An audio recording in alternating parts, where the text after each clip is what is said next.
आज पुनः social science की क्लास में हम एकत्रित हुए हैं। मैं मीनू राजकीय हाई स्कूल कुचावली से सोशल साइंस की टीचर, और आज हम जो हमारे शेष प्रश्नोत्तर रह गए हैं, जो हमने मॉडल पेपर 2024 और 25 से लिए थे, उन्हीं के बारे में आज हम डिस्कस करेंगे। तो मैं शुरू करती हूँ यहाँ पर। और क्वेश्चन जो है वो हमारे जो पेपर था वो मैंने आपसे पहले ही डिस्कस कर लिया था और ये काफ़ी बार हो चुका है, तो इसलिए जो बचे हुए क्वेश्चन थे मैंने आपको बताया भी था कि नेक्स्ट क्लास पे हम कौन कौन से क्वेश्चन आंसर जो है उनके बारे में बात करेंगे। तो उन्हीं में से जो हमारा पहला क्वेश्चन है वो नागरिक शास्त्र से है कि जाति और राजनीति किस तरीके से एक दूसरे को प्रभावित करते हैं। क्वेश्चन मैं बोर्ड पर लिखूंगी। आप सभी से मैं रिक्वेस्ट करती हूँ, सारे ही स्टूडेंट्स से, कि आप जो है क्वेश्चन को नोट कर ले, समझने का प्रयास करो। तो पहला क्वेश्चन हमारा है आज की क्लास में, वर्तमान परिप्रेक्ष्य में यानी कि आज के संदर्भ में जाति और राजनीति किस तरीके से एक दूसरे को प्रभावित करते हैं।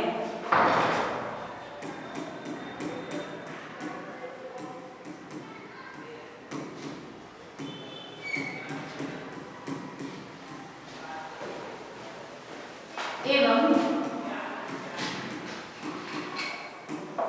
वर्तमान परिप्रेक्ष्य में जाति में राजनीति एवं राजनीति में जाति कथन की व्याख्या कीजिए। आप सभी जानते हैं राजनीति यानी कि पॉलिटिक्स और जाति कास्ट, ये दोनों इंग्लिश में कहलाती है।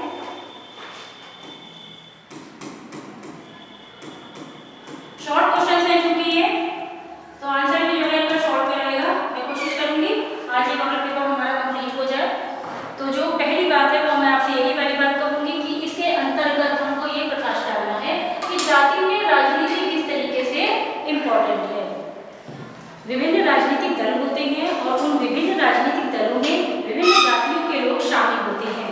वो उसमें अपना प्रतिनिधित्व भी करते हैं, उसमें अपना प्रतिभाग भी करते हैं और अपना संगठन भी बनाते हैं। कई बार आपने देखा होगा, भारत देश की अगर हम बात करते हैं तो यहाँ पर विभिन्न जातियों को, विभिन्न धर्मों को मानने वाले लोग रहते हैं और सभी धर्म अपनी जातियों के लिए बेहतर से बेहतर कार्य करने का प्रयास करते हैं। इसी के अंतर्गत ताकि वो अपनी जाति को अधिक से अधिक जो है रिप्रेजेंट कर सके, उसका प्रतिनिधित्व कर सके और उसके विकास के लिए विभिन्न योजनाएं तैयार करके उनको कार्यान्वित कर सके, इसके लिए लगातार वो प्रयास करते हैं। और बहुत अच्छा जो चीज़ होती है इसमें वो क्या करते हैं, इसके लिए जो जिसमें आप अधिकांश जनता का प्रतिनिधित्व कर सकते हैं, वो सबसे अच्छा फील्ड होता है राजनीति। इसीलिए विभिन्न जातियों के लोग या विभिन्न धर्मों के लोग जो होते हैं, लेकिन यहाँ पर चूंकि क्वेश्चन में जाति को इंडिकेट किया गया है तो मैं यही कहूँगी कि विभिन्न जातियों के लोग अपने विभिन्न संगठन बनाते हैं और जो राजनीति है उसमें प्रतिभाग करते हैं ताकि अपनी जाति के लोगों के लिए बेहतर से बेहतर प्रयास कर सकें। तो एक इसका पक्ष ये हुआ कि जाति में राजनीति किस तरीके से इन्वॉल्व हो जाती है, ठीक है। और दूसरा इसका उलट है कि भाई राजनीति में जाति किस प्रकार से आती है। राजनीति में जाति के अंतर्गत क्या होता है कि जो भिन्न भिन्न जातियों के लोग होते हैं वो यही कोशिश करते हैं चूंकि हम अपनी जाति वालों को ज़्यादा सपोर्ट करें, इसके लिए वो इसके अंतर्गत जो राजनीति में रहकर जो नीतियाँ बनाते हैं, जो कार्यक्रम बनाते हैं या जो निर्णय लेते हैं, वो जातिगत भावना के अंतर्गत रहकर या अधीन रहकर करते हैं। मतलब उनका मोटिव ये होता है कि हम ऐसी नीतियाँ या ऐसे कार्यक्रम या ऐसे निर्णय लें या ऐसी नीतियाँ और कार्यक्रम संचालित करें जिससे हमारे जो जाति के लोग हैं वो विकास के अधिकांश स्तर को छू सकें और उनका अधिक से अधिक जो है वो विकास हो। तो कहने का मतलब ये है कि भारत में राजनीति में जाति व्यवस्था कहीं ना कहीं बहुत बड़े स्तर पर आकर प्रभावित करती है, जाति को भी और राजनीति को भी। इसके उलट राजनीति में जो लोग शामिल होते हैं वो जातिगत भावनाओं को भड़काकर वोट बैंक भी बढ़ाने का एक प्रयास करते हैं। तो प्रश्न का उत्तर बहुत सीधा, बहुत सरल है कि जाति में राजनीति इसलिए शामिल है क्योंकि लोग अपने जाति की भावना से प्रेरित होकर अपने संगठन बनाते हैं ताकि अपने देश की जो जाति है, जो उनकी अपनी राजनीति में जाति का प्रयोग करके अधिकांश जो वोटर्स होते हैं उनका अधिक से अधिक मत प्राप्त हो सके, इसका प्रयास किया जाता है। वस्तुतः बाद में होता ये है कि ये जो राजनीति में जाति और जाति में राजनीति होती है, ये भविष्य में जाकर कई दफा संघर्ष का और तनाव का जो होता है वो इसके कारण पनप जाता है, जो किसी भी स्थिति में बिल्कुल भी सही नहीं है। तो कभी भी राजनीति हो उसमें कभी भी जाति को शामिल नहीं किया जाना चाहिए, ये एक आदर्श बात है, लेकिन वास्तव की स्थिति में ऐसा बिल्कुल भी नहीं हो पाता है। तो इस प्रश्न का उत्तर बहुत ही सीधा है और मुझे लगता है कि आपको समझ में आ गया होगा। फिर भी इसके लिए मैं इसके आंसर के रूप में 2 लाइनें लिखूंगी कि क्यों ये लोग इस तरीके से शामिल होते हैं। तो जाति आधारित पहचान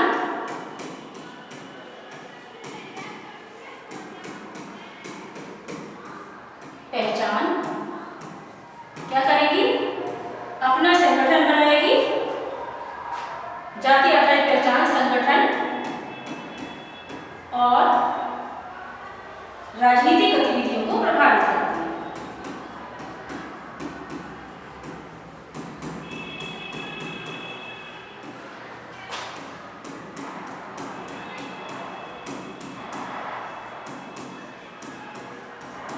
ये होता है और जब इलेक्शन होते हैं आपने इस चीज को देखा भी होगा।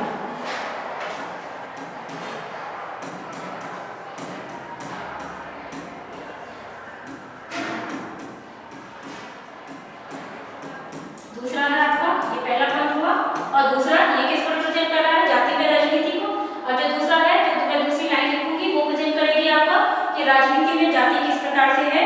वो ये है कि राजनीति में जाति यह दर्शाती है कि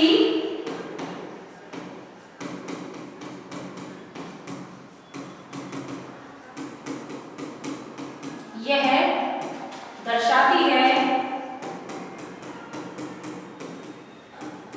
कि राजनीतिक निर्णय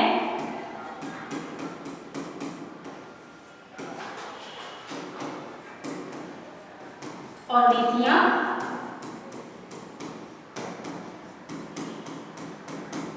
जातिगत भावना से प्रेरित होकर ही बनाई जाती है।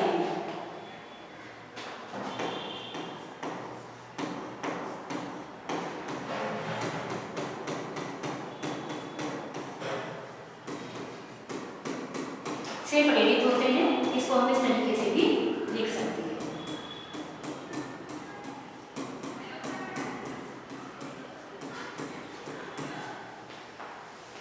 तो जाति में राजनीति और राजनीति में जाति, क्योंकि भारत जो है वो बहुल जातियों वाला देश है और कभी भी इलेक्शन होते हैं आप न्यूज़पेपर, टेलीविजन, इंटरनेट के माध्यम से, सूचनाओं के माध्यम से, समाचार पत्र जितना भी होता है, मतलब समाचार पत्र हो गया आपका, इंटरनेट हो गया है आपका, टेलीविजन हो गया, जैसे आप न्यूज़ सुनते हैं, उन सब के माध्यम से आप इसको आसानी से समझ सकते हैं और इसको देख भी सकते हैं। तो ये क्वेश्चन का आंसर आपका यहाँ पर कंप्लीट होता है। और अभी जो है आप नोट डाउन कर रहे हैं, तो इसलिए मैं दूसरे क्वेश्चन के बारे में आपसे चर्चा करूंगी।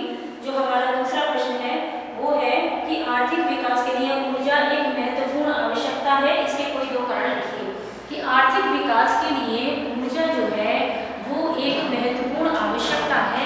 इसके कोई 2 कारण हमें बताने हैं।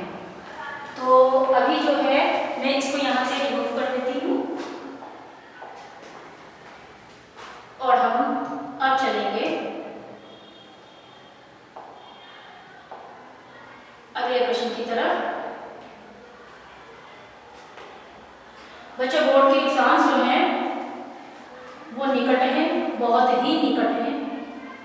आप पुनः एक बार अपने सिलेबस का रिवीजन कर लें और विशेष ध्यान बहुविकल्पीय प्रश्नों पर रखें। सबसे पहले सोशल साइंस में आपको बहुविकल्पीय प्रश्न अच्छे से याद कर लेने हैं, क्योंकि बहुविकल्पीय प्रश्न अच्छे से याद कर लेने का अर्थ हुआ कि आपने अच्छे मार्क्स, बहुत अच्छे मार्क्स प्राप्त करने की ओर अपना पहला कदम मजबूती के साथ में रखा है। अगला प्रश्न,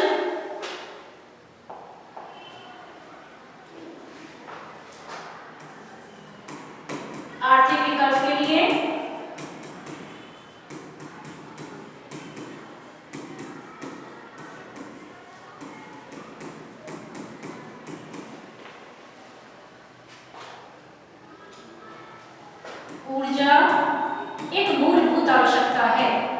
बहुत अच्छा प्रश्न है और सोशल साइंस बहुत ही आसान और बहुत ही रोचक विषय है, तो पढ़ते हुए इसमें रोचकता बनाए रखें।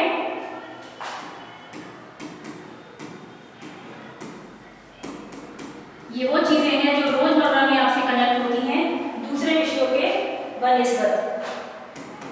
इसके हमें कोई दो कारण बताने हैं, लेकिन मैं आपको इससे कोई ज्यादा कारण बताऊंगी, ताकि अगर आप उन दो कारणों में से एक भी कारण अगर भूल जाएं तो तीसरे चौथे में आप जो को आप इसमें इंक्लूड कर सकते हैं। और कारण भी हमारे बड़े अच्छे हैं, डेली रूटीन से पूरी तरीके से जुड़े हुए। मैं यहाँ पर लिखूंगी, पहला है आपका औद्योगिक विकास। हम इसके अंतर्गत देखेंगे कि किस तरीके से ऊर्जा की आवश्यकता पड़ती है औद्योगिक विकास के अंतर्गत। दूसरा है आपका परिवहन, जो हम लोग रोज कहीं ना कहीं किसी न किसी तरीके से ट्रैवल करते हैं। तीसरा है कृषि। चौथा है आपका, इसमें आएगा चौथे के अंतर्गत आपका बुनियादी ढांचे का विकास।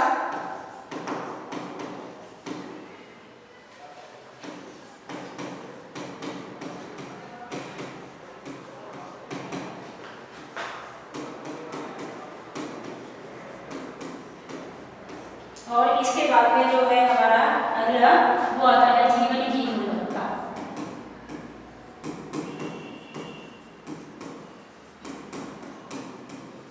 सारी चीजें जो आपके रोजमर्रा के जीवन से किसी न किसी तरीके से कनेक्ट हैं। पहला हमारा पॉइंट आया है औद्योगिक विकास। औद्योगिक विकास क्या है? आप देखते हैं जिस परिवेश में मैं स्कूल में पढ़ाती हूँ, तो उसमें अधिकांश जो बच्चे हैं उनके जो पेरेंट्स हैं वो कहीं ना कहीं किसी न किसी फैक्ट्री या उद्योग में काम करते हैं। ठीक है, तो चूंकि उद्योग में काम करते हैं तो आप अच्छे से जानते हैं कि जो भी कोई उद्योग होता है उसमें मशीनों को चलाने के लिए उसका जो इंफ्रास्ट्रक्चर होता है उसमें कहीं ना कहीं ऊर्जा का यूज होता है। जितनी मशीनें उन फैक्ट्रीज में, उन उद्योगों में लगी हुई होती हैं, उनमें सभी में ऊर्जा की आवश्यकता पड़ती है, चाहे वो बिजली के रूप में हो या चाहे वो जो है आपकी ईंधन की आवश्यकता हो। ठीक है, इसके अलावा क्या चीज होती है कि जो उत्पादन हो रहा है उद्योगों में, उस माल की आवाजाही के लिए भी हमें ऊर्जा की आवश्यकता पड़ती है, क्योंकि उसके लिए हम इस्तेमाल करते हैं परिवहन को। तो मेरे कहने का अर्थ ये हुआ कि आर्थिक विकास के लिए ऊर्जा एक मूलभूत आवश्यकता है, क्योंकि जितने भी उद्योग होते हैं, कल कारखाने होते हैं, उनमें हर हाल में हम ऊर्जा का इस्तेमाल करते ही करते हैं। बिना ऊर्जा के इस्तेमाल के हम औद्योगिक विकास की ओर देख भी नहीं सकते हैं। ठीक है, वो चलना असंभव है। अब कहने का तात्पर्य ये हुआ है कि आर्थिक विकास जो होता है वो किसी भी देश का कुछ ही चीजों पर निर्भर करता है। जैसे भारत देश है तो हमारी जो जनसंख्या है वो किस पर निर्भर करती है? कृषि पर निर्भर करती है। 70% जनसंख्या कृषि पर निर्भर करती है। उसी तरीके से बहुत सारे देश ऐसे होते हैं जहाँ पर जो जनसंख्या होती है वो डिपेंड होती है आर्थिक विकास के लिए उद्योगों पर। तो यहाँ पर जो बात हो रही है, तो आर्थिक विकास के लिए ऊर्जा जो है वो अत्यधिक आवश्यक है, और आर्थिक विकास के लिए उद्योग बहुत अधिक आवश्यक है, क्योंकि उद्योग वो एक जरिया होता है जो अधिकांश रोजगार को उत्पादित करता है, या अधिकांश रोजगार जो है वो आपको उद्योगों से मिलते हैं। तो हम इसलिए कहेंगे कि आर्थिक विकास के लिए ऊर्जा जरूरी है, और ऊर्जा किसके लिए जरूरी है? औद्योगिक विकास के लिए जरूरी है। ठीक है, तो उद्योगों के विकास के लिए हमें ऊर्जा की जरूरत है, और तभी हम ये कहेंगे कि उससे जो है हमारा आर्थिक विकास तेजी के साथ में होता है, बहुत अच्छी तरीके से होता है और स्थिरता के साथ में होता है। अब ऊर्जा की आवश्यकता और कहाँ पड़ेगी? परिवहन में पड़ेगी। अगर मान लीजिए कि आप जो है कहीं ना कहीं किसी न किसी रूप में आप प्रतिदिन थोड़ा थोड़ा ट्रैवल करते हैं, आप घर से जो है स्कूल आ रहे हैं, फिर स्कूल से वापस घर जाते हैं, तो आप किसी न किसी वाहन का, साधन का अक्सर इस्तेमाल करते हैं, तो आपको पेट्रोल, डीजल, इंजन आदि की आवश्यकता पड़ती है। ठीक है, फिर जो है आप जो है कहीं ट्रेन से जा रहे हैं, आप हवाई जहाज से जा रहे हैं, सब में ईंधन की आवश्यकता पड़ती है। कहने का अर्थ वही हुआ है कि परिवहन जो है उसकी भी कल्पना हम ऊर्जा के बिना नहीं कर पाते। तो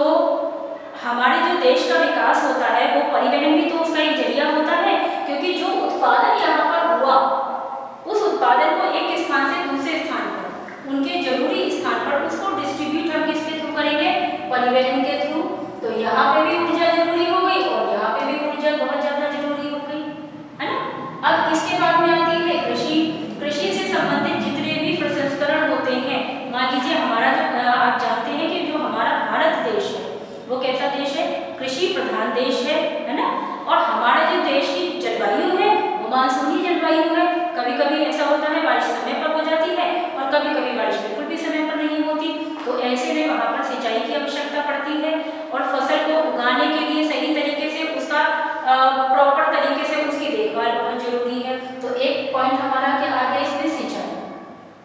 अब सिंचाई के लिए हमें किसकी आवश्यकता पड़ेगी, पंप वगैरह की जरूरत पड़ेगी, तो वो उसके लिए भी तो ऊर्जा जरूरी है ना। तो कहने का अर्थ ये है कि कृषि में जो चीजें, जो नई नई टेक्निक या नई नई इक्विपमेंट या उपकरण हम इस्तेमाल कर रहे हैं, जैसे ट्रैक्टर हो गया या आपके जो और भी बहुत सारे संस्करण हैं, उनको जब हम कृषि में इस्तेमाल करते हैं तो हम ऊर्जा का इस्तेमाल करते हैं, ठीक है। और हम जब सिंचाई करते हैं तो भी हम ऊर्जा का इस्तेमाल करते हैं, और हमारी कृषि उन्नत होगी तो हमारा आर्थिक विकास उन्नत होगा। तो आप इसको रिलेट करते जाइए और आगे बढ़ते जाइए। फिर हमारा आता है बुनियादी ढांचे का विकास।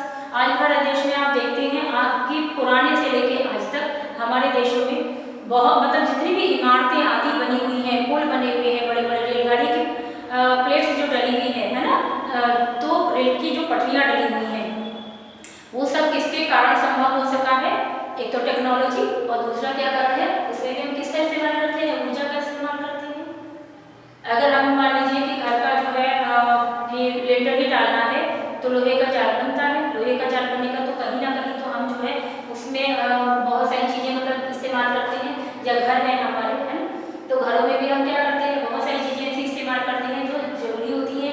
कोई भी बुनियादी ढांचा है ना, तो उसमें हम किसी न किसी प्रकार से किसी न किसी तरीके से ये इस्तेमाल करते हैं ऊर्जा का।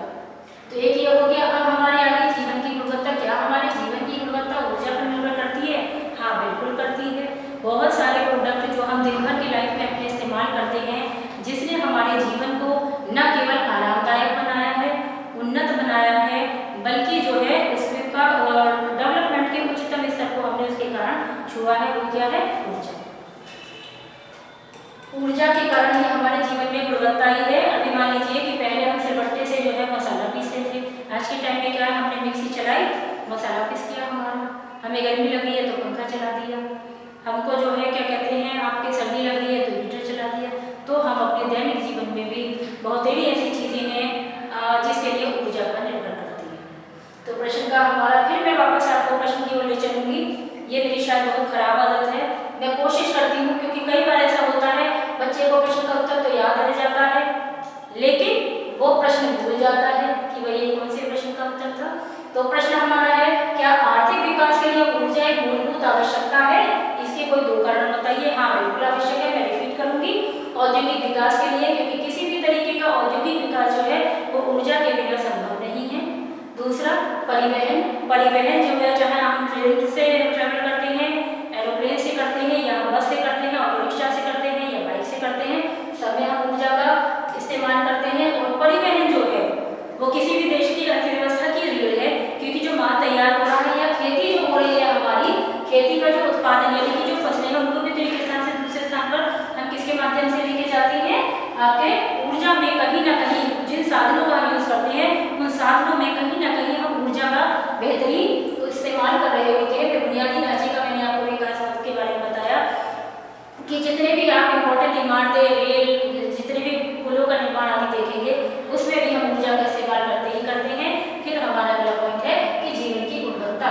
जीवन जो है वो ऊर्जा को इस्तेमाल करने के बाद बहुत ही सरल और सुगम और क्या कहते हैं आपका सुंदर हो गया है। तो प्रश्न का उत्तर यहाँ पर कंप्लीट होता है। आई होप कि आपको ये समझ में आ गया होगा।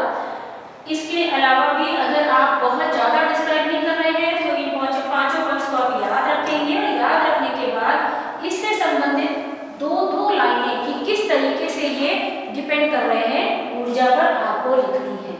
बहुत आसान शब्दों में मैंने आपको समझाने का एक सार्थक प्रयास किया है, और मुझे उम्मीद है कि आपको इस प्रश्न का उत्तर अच्छे से समझ में आया होगा।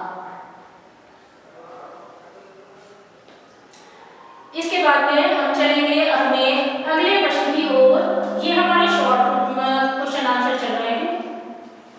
मैंने डिस्क्राइब किया है बच्चों, मैंने आपको इसलिए ज़्यादा से डिस्क्राइब किया है ताकि आप इसको बहुत अच्छे से समझ सकें, क्योंकि अगर आपने उस चीज़ को समझ लिया है तो आपको उसको रटने की आवश्यकता बिल्कुल भी नहीं पड़ेगी। तो मेरा उद्देश्य ये है कि आप में समझ विकसित हो और आप अपने एग्जामिनेशन में बहुत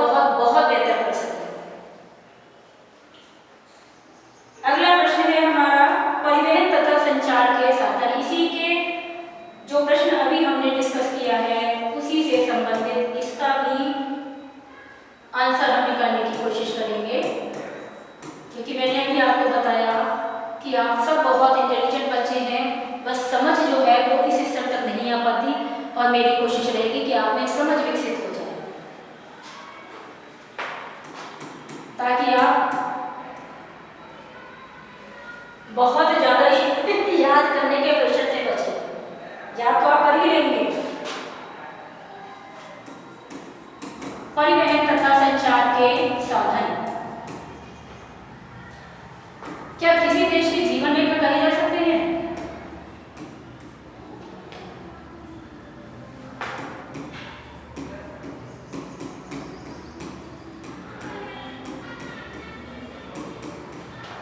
इस क्वेश्चन का आंसर अभी जो आपने समझा है उसमें से आपके माइंड में अगर आप सोचें तो थोड़ा थोड़ा आ जाएगा।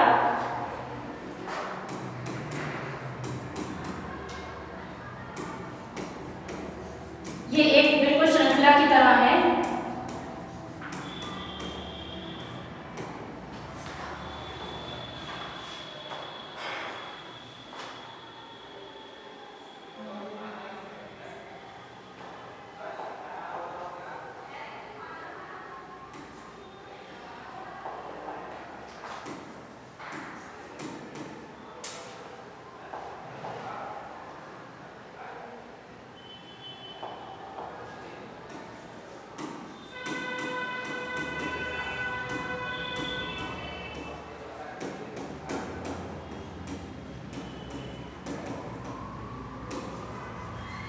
बहुत आसान आंसर है इसका। पहले हम ये समझ लेंगे कि परिवहन क्या है। परिवहन है आपका एक स्थान से दूसरे स्थान तक जाना। क्या कहलाता है? परिवहन कहलाता है। हम एक स्थान से दूसरे स्थान चले गए, माध्यम कुछ भी हो सकता है ना, कि रेल हो सकता है, ट्रेन हो सकता है, बाइक हो सकता है, कुछ भी हो सकता है। वो क्या हो गया आपका परिवहन। संचार क्या है? जब हम एक संदेश को एक स्थान से दूसरे स्थान पर भेजते हैं तो हम उसको कहते हैं संचार। इसके लिए भी कोई भी माध्यम से हम इस्तेमाल कर सकते हैं। पहले जो है आपको देखेंगे डाक विभाग जो है उसके लिए लगा हुआ था और आज भी है, सक्रिय है पूरी तरीके से। तो हम डाक का इस्तेमाल करते थे, चिट्ठी जिसको हम कहते थे, फैक्स आते थे आपके, वो भेजे जाते थे, ठीक है। और अभी तो मोबाइल की दुनिया आप देख ही रहे हैं। अब तुरंत एक जो हमारा मैसेज होता है उसको हम तुरंत 1 सेकंड में यहाँ से वहाँ पहुँचा देते हैं, है ना। और दूरदर्शन आप देखेंगे क्या है, संचार का साधन है। आप पत्रिकाएं देखेंगे, समाचार पत्र देखेंगे, वो क्या है, सब संचार के माध्यम है ना। तो परिवहन और आपने संचार को जो है समझ लिया। अब आगे बढ़ते हैं कि क्या ये किसी देश की जीवन रेखा और अर्थव्यवस्था कही जा सकती है? बिल्कुल कहे जा सकते हैं। पहला पॉइंट इसके अंतर्गत मैं ये कहूँगी, हम भारत देश के निवासी हैं और भारत देश जो है वो विभिन्न जातियों के, विभिन्न धर्मों के लोगों वाला देश है। यहाँ पर भाषाई विविधता आपको बहुत देखने के लिए मिलेगी। यहाँ पर जलवायु की विविधता भी आपको देखने के लिए मिलेगी। यहाँ की जो संस्कृति है वो भी कैसी है, बहुआयामी है। बावजूद इसके हम विश्व के विभिन्न देशों के साथ में बहुत ही सौहार्दपूर्ण और सफलतापूर्वक जुड़े हुए हैं। और इसका जो इसकी जो नींव है, इसकी जो आधारशिला है वो क्या है, संचार और परिवहन। ये इसके बिना संभव ही नहीं है, बिल्कुल भी संभव नहीं है। हम चाहे अपने एक देश के एक कोने से दूसरे देश कोने में सफलतापूर्वक ट्रैवल करना चाहते हैं या जो है बात करना चाहते हैं तो हमको किन माध्यमों की आवश्यकता पड़ेगी, इन दोनों ही माध्यमों की आवश्यकता पड़ेगी। अब इसको हमको किससे रिलेट करना है, अर्थव्यवस्था से रिलेट करना है या हमारी जीवन रेखा से रिलेट करना है। तो अर्थव्यवस्था पर इसलिए निर्भर है, मैंने आपको बताया कि कृषि में जितनी भी चीजें उत्पादित होती हैं वो एक खेतों में अभी बचता है, क्या उसको वहीं पर हम कंज्यूम कर लेते हैं? नहीं करते ना, उसका उपभोग वहीं तो नहीं करते हैं। वही पूरा माल पैक होकर मंडी तक जाता है। मंडी के बाद में वो आगे जो है दूसरी तरीके से डिस्ट्रीब्यूट होता है और वहाँ से घूम फिर के जिस जहाँ पर जिस क्षेत्र में जिस चीज़ की जितनी आवश्यकता होती है उसको वहाँ पर भेजा जाता है और लोग उसको अपनी जरूरतों के हिसाब से खरीदते हैं और इस्तेमाल करते हैं। तो कहने का अर्थ यही हुआ कि जो परिवहन है वो कितना इम्पोर्टेंट है किसी भी देश की अर्थव्यवस्था के लिए और उसकी जीवन रेखा को सुनिश्चित करने के लिए। तो परिवहन है चूंकि, तो क्या कहते हैं, हमारी जो है वो अर्थव्यवस्था सही प्रकार से चल पाती है। सडन मान लीजिए एक एग्जाम्पल देती हूँ मैं आपको कि कोई चीज़ जो है वो हम महाराष्ट्र से जो है वो अपने यहाँ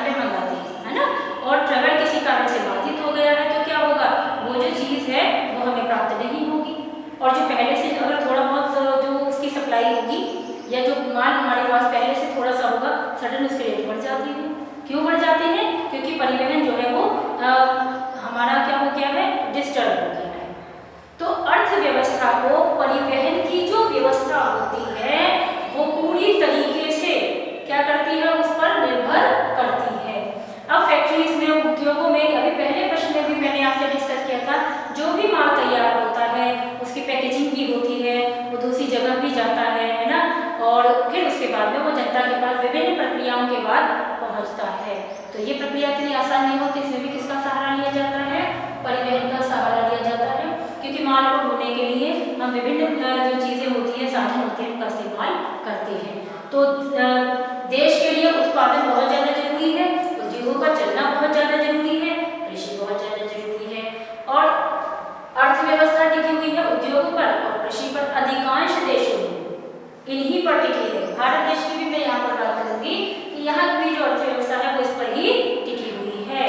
तो परिवहन जो है मोस्ट इम्पॉर्टेंट साधन हुआ हमारे किसके लिए? जीवन रेखा के लिए, देश की और अर्थव्यवस्था के लिए। अब आगे बात हम करते हैं संचार के लिए। वो परिवहन में ही आप लोग ये देखेंगे और ये कैसे संभव होगा? सडन आपको माल यहाँ से वहाँ भेजना है, वहाँ से कहीं और भेजना है, या फिर मंडियों में जो से तो माल बिक गया वो कहाँ जाता है? उद्योगों में। आप देखते हैं रोज सवेरे बच्चे कोशिश करते हैं, भाई ये वाला पैकेट अंकल चिप्स का खा लो, तो ये वाला उस चीज़ का खा लो। कोशिश आप यही करते हैं ना, जो कि अनहेल्दी फूड होता है, जो बड़े बड़े से बढ़िया बढ़िया पैकेट्स होते हैं वो आपको अट्रैक्ट करते हैं, उनके कलर अट्रैक्ट करते हैं, लेकिन वो हार्मफुल होते हैं बहुत ही ज़्यादा। जो आपका देसी खाना होता है वो प्रोटीन से, आपके जो कार्ब्स होते हैं उससे भरपूर होता है, तो उनकी तरफ आपको ध्यान देने की आवश्यकता है। हालांकि ये क्वेश्चन के बीच में मैंने आपको एग्जाम्पल लिया है, क्योंकि मेरा ये कहना है आप चिप्स खाते हैं तो चिप्स क्या खेत से थोड़ी ना आपको सीधे मिल रही है? चिप्स का भी पूरा बनने का एक प्रोसेस है, पैकेजिंग का एक प्रोसेस है, उसके बाद मार्केट में आने का प्रोसेस है। तो वो किसके कारण संभव हो पाता है? परिवहन के कारण। एक छोटा सा एग्जाम्पल है। और संचार कि भाई हमने कह दिया उसको कि भाई इतना जो है माल वहाँ पर सप्लाई होना है, वो कैसे होना है? संचार के माध्यम से ही इसको तो पता चल रहा है ना, तो तुरंत वहाँ पर उस सामान को जो है वो भेजा जाता है। तो किसी भी देश की अर्थव्यवस्था के लिए, जीवन रेखा के बेहतरीन डेवलपमेंट के लिए क्या आवश्यक है? हमारा परिवहन और संचार दोनों ही इम्पोर्टेंट है। स्थानीय व्यापार हो या राष्ट्रीय या अंतर्राष्ट्रीय व्यापार, सब में किसकी महत्वपूर्ण भूमिका है?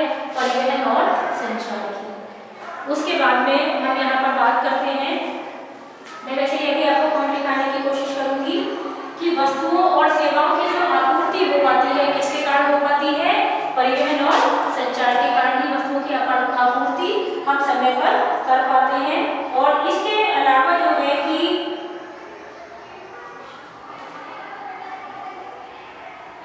जीवन को आरामदायक और सुविधाजनक बनाने के लिए भी हम इस पर डिपेंड करते हैं। इसके पहले मैंने आपको डिस्कस किया था, बहुत ज़्यादा डिस्कशन की उसमें आवश्यकता नहीं है। इससे जो जरूरी पॉइंट्स हैं मैं वो आपको लिखा